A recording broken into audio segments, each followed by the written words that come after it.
I'm going to be sharing quick poems from my book, The Hot Glue Gun Chronicles, a guide to putting the pieces together. This first poem has 4 titles. The first, Some Yemaya, after Ajamone's Unhurt. The second, I think I finally put my finger on womanhood.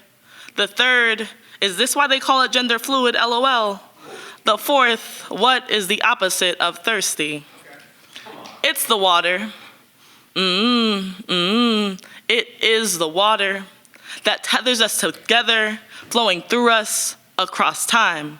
The strength of the water bearers before, carrying us through infinity, surviving loveless deserts, damming droughts, turning our search inward, facing ourselves, reckoning with our true power, from ocean to estuaries, reaching out to our sisters. This is how we survive, how we always survive. We are birthed and rebirthed with this water.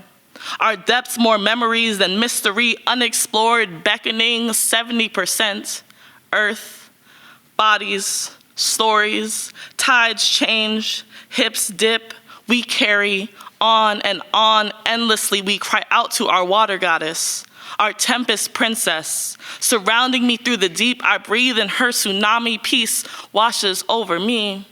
Swallow, gulp, gasp, quench, drench, it is the water. It was always the water. My first ever research paper was titled Gene as Narrative Vessel, and I am still carrying these stories. My arms are so full, I have reclaimed my own drowning. I call it snorkeling now.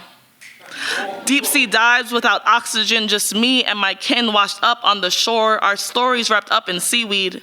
Secrets stowed away in the belly of a beast. How do I pay what I owe? Can I barter at least? I want to be free, but this body is still 70% stories. I can't tell or sell seashells by the seashore for my freedom. As the waves swell, I am reminded I am just a vessel for this, the water. All right.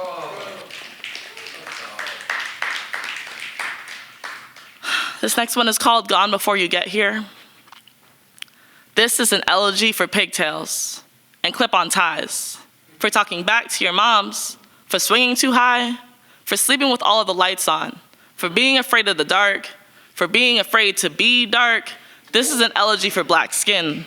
This elegy isn't really for Jordan Davis or Trayvon Martin or Ayanna Stanley Jones. This elegy is for Aria due March 17th, for Zoe in pre-K, for Marcus entering middle school, for Izzy who should be graduating in June because they have to live every day wondering. We say, if you can just survive, you'll be great. Get you out of the hood and into scholastic institutions with white hoods built into their structures. Get you into the suburbs, into bone straight weaves, into pastels and boat shoes. If only we could get you out of your skin, then you'd be safe.